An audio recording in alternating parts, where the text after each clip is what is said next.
Le goût d'entreprendre. Une émission proposée par Doris Pradal en partenariat avec la Caisse d'épargne, la Banque des entreprises et des professionnels de Midi-Pyrénées. Bonjour à tous et merci d'être avec nous sur Radio Présence. Le goût d'entreprendre s'intéresse à l'accompagnement du grand âge avec, on en a bien conscience, un défi à relever, celui de l'organisation et celui des finances. Le vieillissement crée aussi de nouveaux métiers.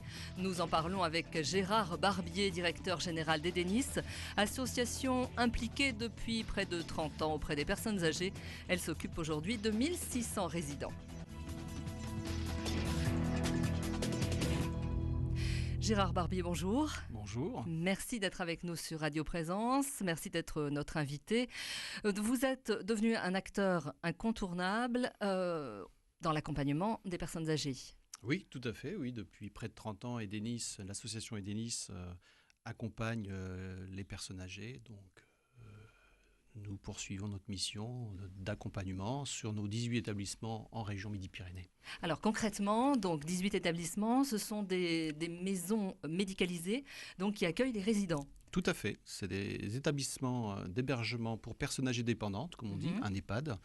Et donc, effectivement, sur Midi-Pyrénées, 18 établissements qui représentent à peu près 1600 résidents. Donc répartis sur la région et notamment sur le 31. Alors comment fonctionnez-vous concrètement ? Vous êtes une association, c'est plus souple qu'une entreprise. Expliquez-nous pourquoi. C'est pas plus souple, simplement la vision est globalement différente. C'est vrai que notre vocation, en tout cas notre mission, on la voit un peu différemment que les autres populations. Il faut savoir qu'il y a trois groupes on va dire juridique ou administratif. Il y a un secteur public qui représente, j'allais dire, pratiquement les 2/3, bon, on peut dire, de présence. Donc après, il y a les associations qui sont à peu près à 30% et on va dire le secteur lucratif, des groupes commerciaux qui aujourd'hui représentent 20%. Donc il y a trois façons d'aborder le vieillissement, en tout cas trouver des solutions adaptées pour les personnes âgées dépendantes, puisque c'est notre population que l'on accueille aujourd'hui chez Edenis. Et donc, cette vision, elle est effectivement de porter en permanence un regard différent sur cet accompagnement. Parce qu'aujourd'hui, avec le vieillissement de la population, on s'aperçoit que les attentes, les besoins sont complètement différents. Oui, ça évolue en permanence. En permanence. Donc, on choisit effectivement d'être très attentif à cela et de répondre vraiment aux besoins des familles, bien sûr de la personne âgée, des collectivités, etc. On a pour vocation, en tout cas nous, de travailler vraiment avec les acteurs économiques et sociaux d'une région, puisque c'est la nôtre, Midi-Pyrénées, pour effectivement construire un accompagnement différent ou un projet différent, mais qui tient compte, encore une fois, de tous ces besoins qui évoluent en permanence, puisque, encore une fois, une personne dépendante, en tout cas, est plus lourdement dépendante avec des nouveaux troubles qui apparaissent. On parlait de la maladie d'Alzheimer, et donc il faut s'adapter en permanence. Et effectivement, notre secteur, en tout cas notre vision, notre statut associatif, nous permet d'être moins, si vous voulez, rattrapé par les éléments économiques ou financières.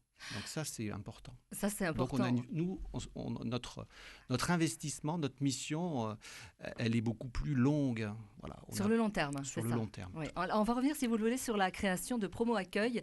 L'ancien nom d'Edenis, c'était en 1985. Tout à fait. Quelle est la philosophie de votre association ? Quelle était la philosophie aussi à l'époque ? Et aujourd'hui, comment vous voyez les choses ? Comment vous axez les choses et comment vous développez ? La vision de Promo Accueil ou d'Edenis n'a pas changé. Encore une fois, notre vocation, c'est d'accompagner, c'est de gérer, bien sûr, des établissements en accompagnant la personne âgée et leur famille. Ça n'a pas changé, ça continuera comme ça. Le développement, encore une fois, c'est ce que je vous ai dit tout à l'heure, c'est effectivement de poursuivre, de travailler ensemble. La notion de ensemble, c'est aussi même d'associer les collaborateurs à ce projet qui devient pour moi un collectif. Donc on doit répondre à ces demandes-là qui nous permettent d'avancer ensemble et construire Edenis pour demain. Donc Vous faites travailler 1 millier de personnes, hein, c'est ça? Oui, on a à peu près en équivalent temps plein, comme l'on dit, donc 1000 personnes, mais ça représente près de 1500 collaborateurs. On parlait de philosophie, on peut parler de valeurs aussi, les valeurs que vous défendez. Quelle est votre force par rapport à d'autres structures existantes?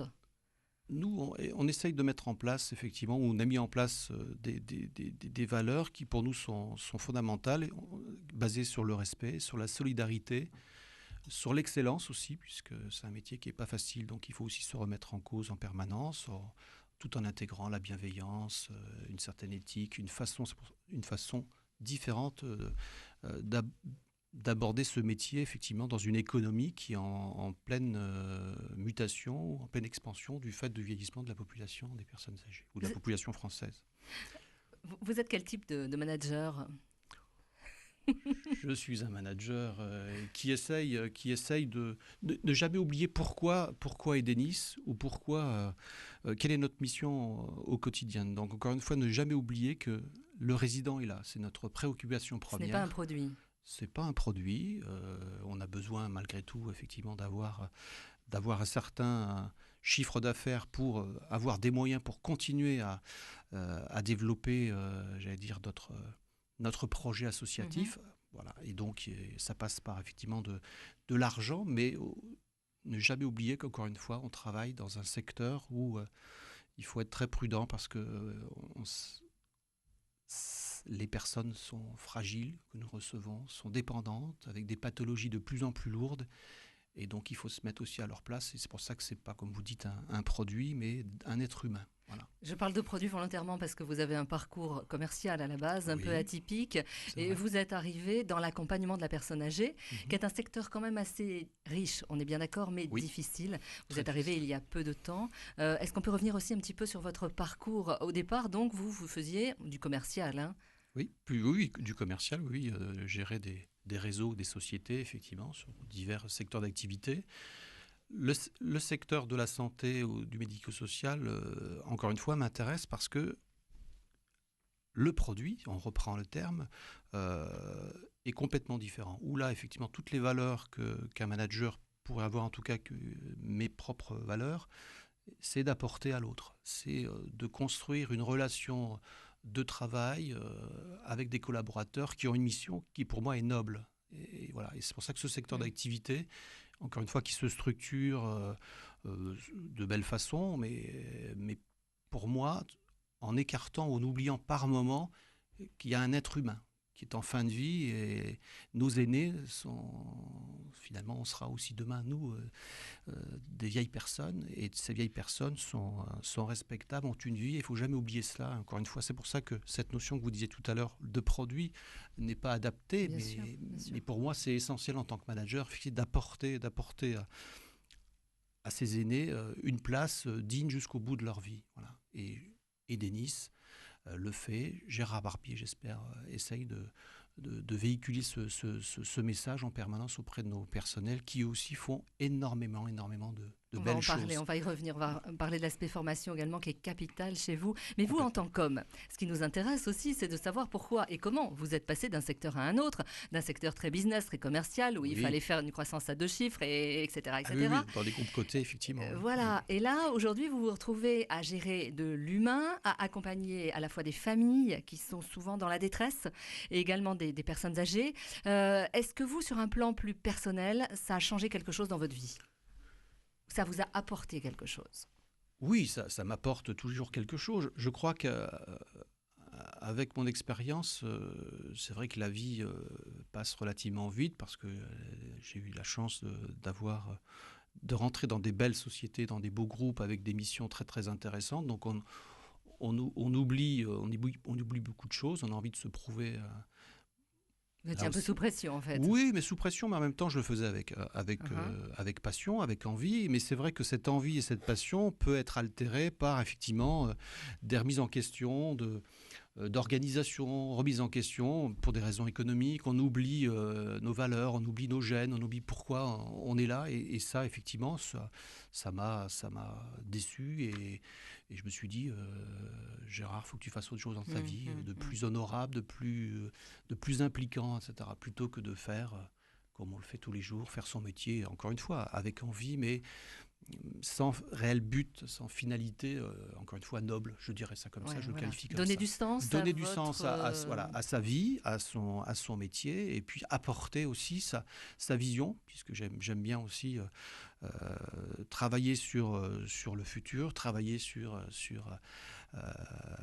les enjeux de demain, économiques ou pas d'ailleurs. Et c'est effectivement ce secteur d'activité m'intéresse beaucoup parce qu'il y a tout à faire. Moi qui suis un homme de commerce, de marketing, c'est vrai que la satisfaction du client, pour moi, dans ce secteur d'activité, n'a pas encore pris sa place, ou sa réelle place. Alors justement, est-ce que vous faites parfois face à l'inquiétude des familles envers certains comportements déviants de la part du personnel? On a malheureusement dans l'actualité des exemples encore trop fréquent. Je parlais bien sûr de la maltraitance. Comment vous expliquez, comment vous réagissez par rapport à ça? Et puis, deuxième question aussi, par rapport à votre personnel. J'imagine qu'il y a des formations permanentes, des remises en question, des briefings. Oui, complètement. Je crois qu'effectivement, dans nos établissements, nous avons comme vous, beaucoup de personnel et de métiers différents. Et surtout des personnels il y a des personnes qui sont au service, j'allais dire, de l'entretien, de l'accompagnement de la personne âgée, mais pas forcément très proche de la personne âgée. Donc, c'est des métiers qui évoluent et qui se structurent. Donc, les gens n'avaient pas forcément des habitudes, des réflexes ou des formations qui prennent en compte ces personnes fragiles, ces pathologies. C'est très difficile. Donc, les personnels font un remarquable travail, mais c'est vrai que parfois, ils n'ont pas les réflexes ou les techniques. Donc, la valorisation et l'accompagnement de nos personnels est essentiel pour la réussite de notre projet, hein, encore une fois. L'écoute, vous voulez dire, de votre personnel, c'est ça? Oui, l'écoute et la valorisation, parce qu'encore une fois, c'est des métiers méconnus pour la plupart. C'est des gens qui travaillent dans l'ombre, même si les familles sont conscientes du travail, de l'investissement, de l'implication de chaque collaborateur. Mais il n'y a pas une reconnaissance, beaucoup de reconnaissance dans ce monde du travail, ou en tout cas dans ce monde de médico-social. Donc la place de l'homme est importante. Et à nous, notre devoir aussi de l'association, c'est de rendre ces métiers, enfin, d'avoir une certaine reconnaissance dans ces métiers, sur ces personnels, et qu'ils aient réellement une place dans une organisation. Il n'y a pas qu'un médecin, il n'y a pas qu'un cadre infirmier, il y a aussi les personnels qui gravitent sur l'entretien. Et voilà, chacun s'associe pour permettre que chaque résident vive parfaitement bien dans nos établissements. Gérard Barbier, merci, vous restez avec nous de la Société Edénis. On va continuer à en parler dans un instant autour de l'accompagnement de la personne âgée. Michel Dagras va nous rejoindre.